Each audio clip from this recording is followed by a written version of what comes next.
So thank you guys for coming this morning. So today we're going to be talking about following up. And now if I can find my notes where I put that on here, there we go. Misty and I were just talking about going back to the basics, and follow up is literally one of the cornerstone basics of all basics. And it is literally a piece of the puzzle that is kind of easily overlooked and something that we tend to be scattered in our method of how we do it. And a lot of people don't have a clear system or a clear organization. Even me to this day, I can be very scattered on where I keep my list of things. And I'm a spreadsheet queen, y'all, and I still have a real hard time with keeping my contacts in my spreadsheets, because a lot of times you'll make contacts or things will happen when I'm not on my computer. I'll be on my phone, or sometimes I'm not on my phone, I'm on my computer.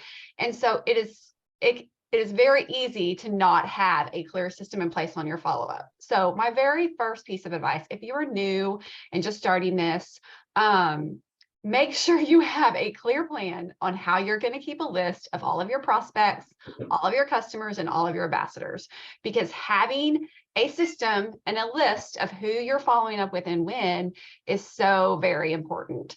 So do not underestimate this. Very few people, statistics show, are going to order on their first contact. It's like 2%, I think, order the first time you have a conversation, and it takes 5 or 6 before you're actually going to close that deal.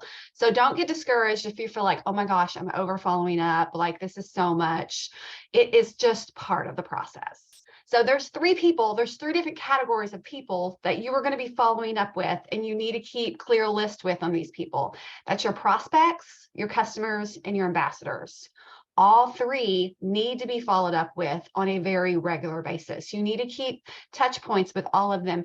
And I would say that the more they go down that chart, the more interaction you need to be having with them. Those prospects, following up with them like once a week, maybe even every other week. Maybe you even get to a point where you're only following up with those prospects when there's a sale to offer, or when there's a new product that happens. Because I know some of our prospects I have been working with for like 5 years, and I still have not closed the deal. But guess what? Until they tell me to stop messaging them, they're still on my list. And so I'll know what the reason, know the objection. When you have a prospect, know what their objection is, and I'll write that down in my notes. I'll have like Sarah Smith, objection, price too high, so that when there's a sale, I can reach out and be like, I know last time we talked, Plexus was too expensive, but I just want you to know about the sale going on right now. So that's why it's really good when you know their objection to know how to follow up with them later down the road. As they become customers, we need those touch points to be more often, because we need to make sure, especially in their first month of using the products, we want to make sure that they're taking the triplex correctly. We want to make sure they're taking their products daily. We want to make sure if they're doing a reset, sorry for my cat, that they need support, because you can't do those 3 days alone. We want to make sure that they're getting the support that they need. And so the customers becomes a little closer. And as they become ambassadors, this is when a lot of times it's real natural for us to kind of like let them go, assume they're going to join into the team calls, assume they're going to join in on the page, but they can fall through the cracks real easily once they become the ambassadors. Sorry. And this is the point where the follow-up really becomes crucial, so that we can make sure the people who say they wanted to work the business continue to work alongside us. So make sure you are doing the follow-up in all 3 buckets, and you're not neglecting any of them. Another thing to think about when you're following up, sometimes you might look back in your messages, especially with like your ambassadors or even your customers, people you're having a relationship with. Follow-up is not only about the products or about Plexus. So sometimes the follow-up is just relationship. So it's okay if you look in your message and be like, oh my gosh, I haven't talked to Amanda this week. Let me follow up with her on Monday morning. Monday mornings are a great time to follow up. I know we say follow up Friday just because they both start with F's, but really there's no logic in waiting till the end of the week to do our follow-ups. Let's do it all week long. But let's say Monday morning, you come to do your follow-ups. I open my message with my ambassador, Amanda, and I'm like, oh man, all I've done is ask her to work and talked about work and nothing personal. So maybe my follow-up that morning is just, how was your weekend? Like, it's okay for it just to be like, how was your weekend? Sometimes the follow-ups are just touch points to make sure we are maintaining that relationship with them. We're keeping the connection. That way, when they, the conversation becomes natural to transition into Plexus throughout the day. But we just want conversations going with all three, even with our prospects. It's make sure you're engaging with them and following up in ways that are like, you're watching what's going on in Facebook. You're building that relationship. So it is so much more than just reaching out and being like, hey, are you ready to order? Hey, are you ready to order? Hey, we have a sale. Are you ready to order? It is about building that trust, that like, know, and trust. And that is how you get the sale. So remember, sometimes our follow-ups are not about Plexus. Sometimes it's just to build that relationship.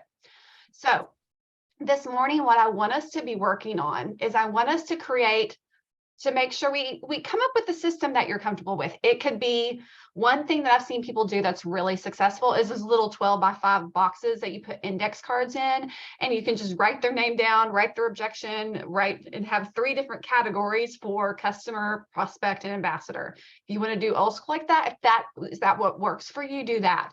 If you want to do a spreadsheet, if you want to do just a notepad, something that, you could carry around in your purse all the time, like that might be something that works to keep notes in. But come up with a system, have 3 different sections, and make sure that you're doing those follow-ups very regularly. Document when the last follow-up was with them.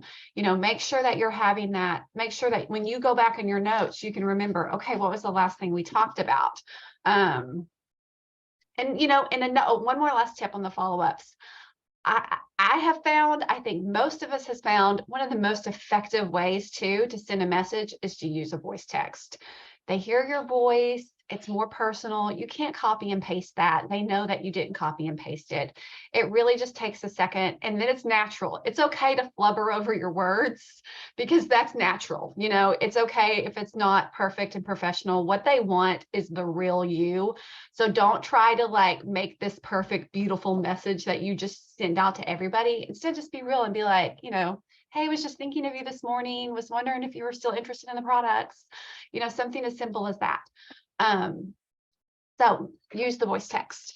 And so task this morning, we're going to come up with, I want you to decide in your head what system you're going to use to keep your 3 categories organized for your follow-ups. And start your list if you don't already have those. And if you do already have those, let's start following up with at least one person in each category. So that's my goal for us this morning. And we only have 15 minutes, but I would love to see us follow up with a prospect, with a customer, and with an ambassador this morning. And if you can do more, that would be fantastic. I'm going to stop the recording.